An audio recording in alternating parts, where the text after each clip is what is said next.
Ahora veamos el campo potencial gravitacional. Llamémoslo, por ejemplo, phi, la letra griega.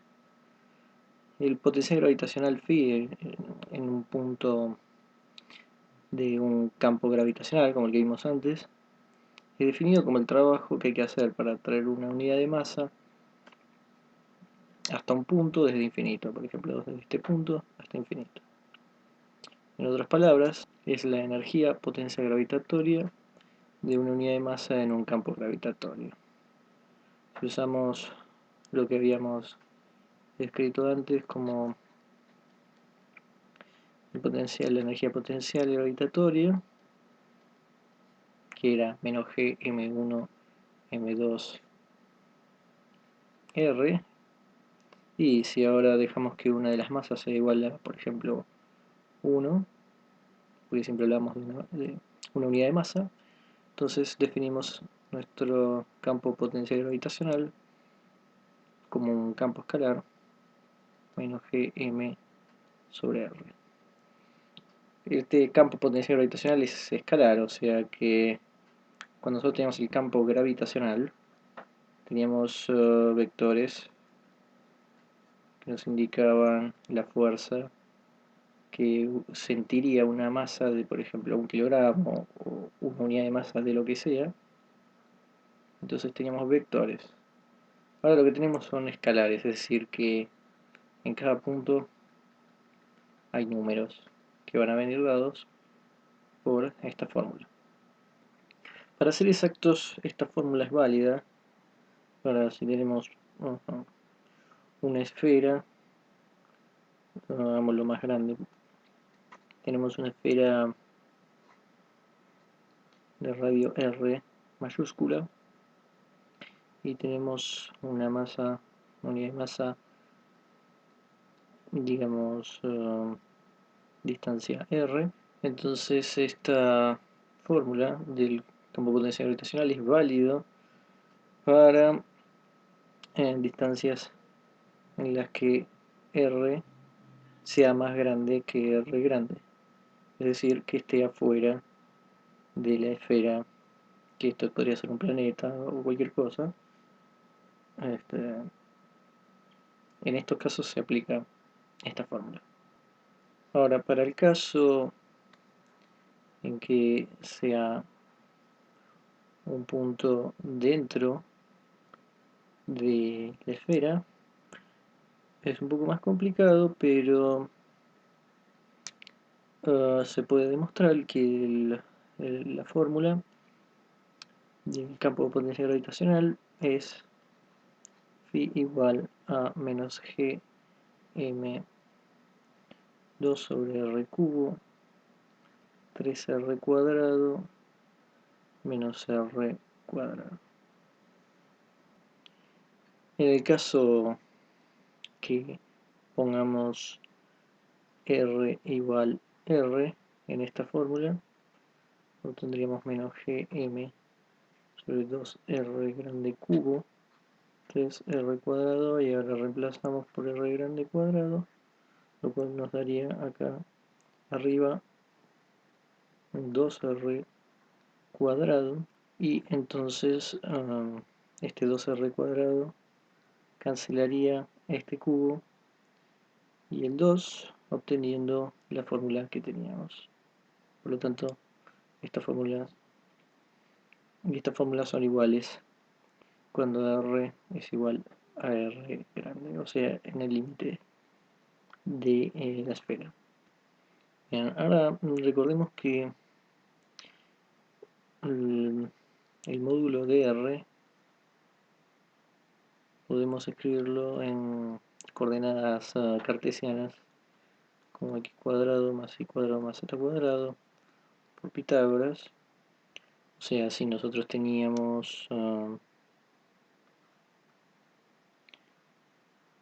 punto acá y este era nuestro r, entonces por Pitágoras esto en 2 dimensiones, sabíamos que esto r por Pitágoras es raíz de esto al cuadrado más esto al cuadrado. De ahí viene que es nuestro r, el r que llamábamos en la fórmula, se escribe de esta forma. Entonces, nosotros teníamos phi menos gmr, esto igual a menos gm, y ahora podemos poner, en vez de ubicar nuestro punto con la coordenada radial, y después en todo caso podría ser una coordenada con un ángulo, esta vez pasamos esto a coordenadas cartesianas, y entonces tendremos, en vez de r, x cuadrado más y cuadrado más z cuadrado. Ahora por otro lado, recordemos el gradiente de un campo escalar, cualquiera phi, el gradiente de phi, que esto es d phi de x, d phi de y de phi de z, o sea, las derivadas parciales en cada una de las coordenadas.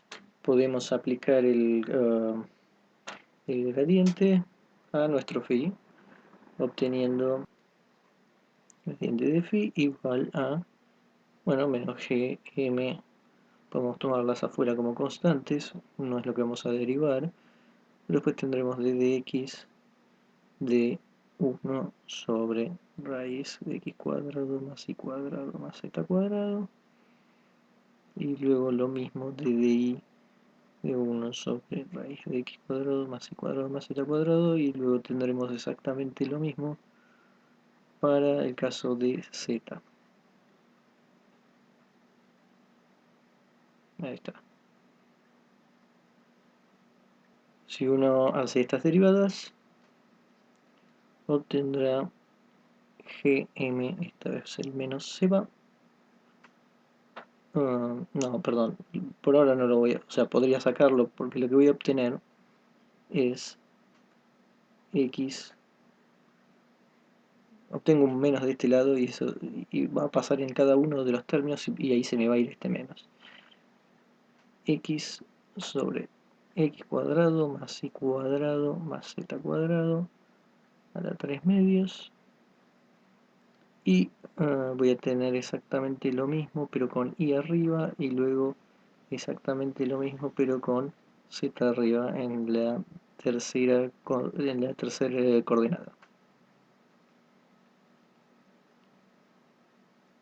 a la 3 medios. ¿Okay? De forma resumida podemos decir que esto es igual a gm x y z, pero esta vez separados por comas, representando cada uno de las, digamos, coordenadas, y todo está dividido por lo mismo, x cuadrado más y cuadrado más z cuadrado a la 3 medios. Por esta igualdad con r, que era x cuadrado más y cuadrado más z cuadrado a la 1 medio, esto se puede reescribir con las coordenadas, digamos, radiales, r cubo x y z. Esto sería mezclando las dos coordenadas, pero esta sería una notación más resumida. Acá podemos poner los módulos para que quede que es la distancia, si quieren, al centro del eje. Y bueno, y para que no quede esta mezcla, por definición sabemos que R es X y Z, o sea, R módulo de R por R versor. O sea que mi punto acá en dos dimensiones, por ejemplo, mi punto XY es el R versor ubicado por módulo de R, que va a ser la distancia del centro.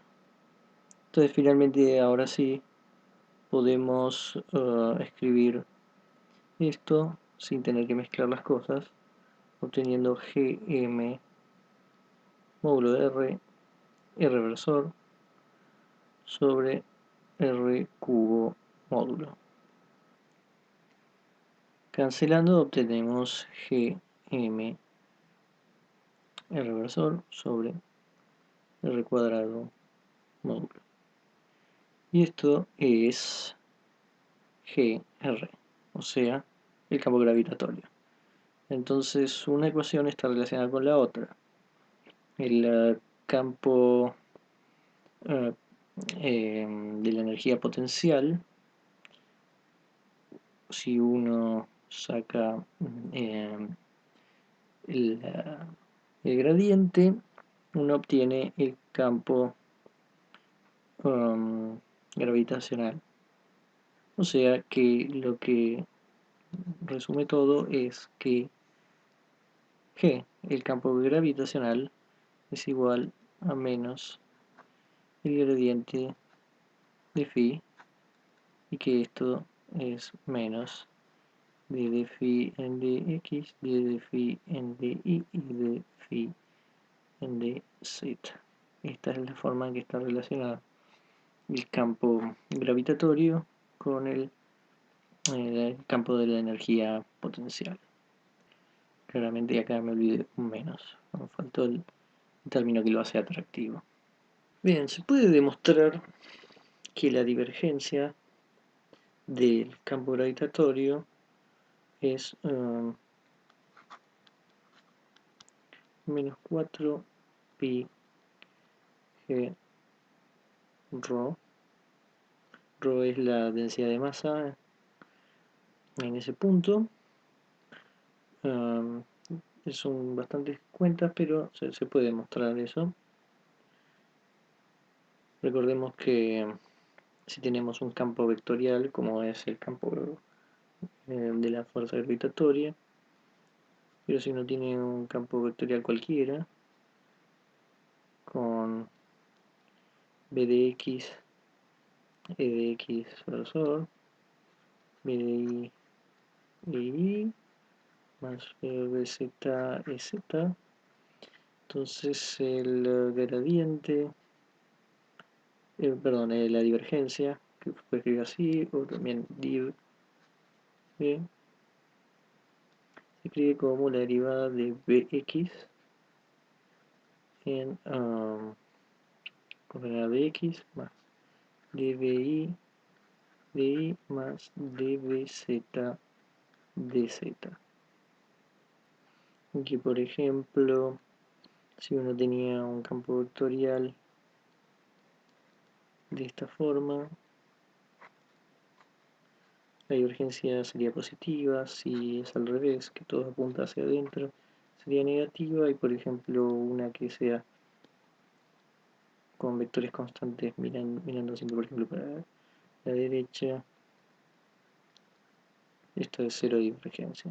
Esto puede tener que ver con, por ejemplo, si un fluido está entrando más que saliendo, ¿no?, en cierto punto. Por ejemplo, si acá sale más que entra o entra más que sale, y acá es exactamente lo mismo y por eso la divergencia es cero.